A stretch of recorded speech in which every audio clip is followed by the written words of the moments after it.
ಅನುಮಾನ ಎಷ್ಟೇ ಇರಲಿ, ಸಾಧನೆ ಮಾಡು, ಗುರಿ ನಿನ್ನಲ್ಲಿರಲಿ. ತುಳಿಯೋರು ಎಷ್ಟೇ ಜನ ಇರಲಿ, ಬೆಳೆಯೋ ಮನಸ್ಸು ನಿನ್ನಲ್ಲಿರಲಿ.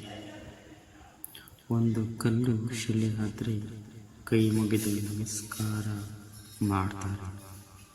ಅದೇ ಮೆಟ್ಟಿಲಾದರೆ ತುಳಿದು ಚಪ್ಪಲಿಯನ್ನು ಬಿಡುತ್ತಾರೆ. ನೀವು ಸಾಧಿಸಿ ತೋರಿಸಿದರೆ ನಮ್ಮವರು ಅಂತ ಹೇಳ್ತಾರೆ.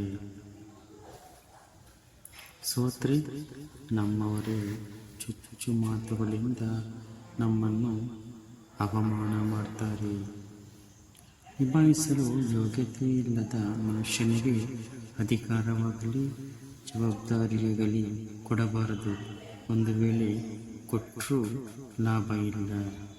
ಯಾಕಂದರೆ ಬಂಗಾರವೇ ದೊಡ್ಡದು ಅಂತ ತಿಳಿದಿರುವ ಮೂರ್ಖರಿಗೆ ವಜ್ರದ ಬೆಲೆ ಗೊತ್ತಿರುವುದಿಲ್ಲ. ಸುರಿದು ಹೋದ ಮಳೆ, ಸರಿದು ಹೋದ ಸಮಯ ಮತ್ತೆಂದು ಸಿಗಲ್ಲ. ಹಾಗಂತ ನೀನು ಅದರೊಳಗೆ ಕಳೆದು ಹೋಗಬೇಡ.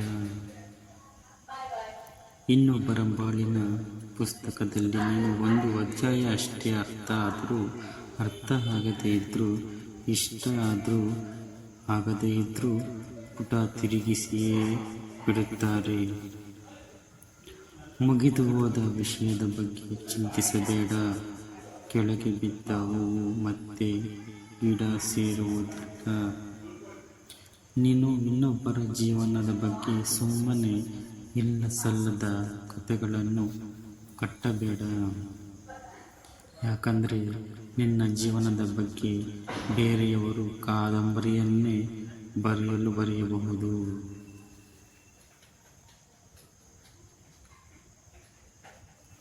ಅರ್ಥವಿಲ್ಲದ ಮಾತಿಗೆ ಎಷ್ಟು ಸಮಯ ನೀಡಿದರೂ ವ್ಯರ್ಥ.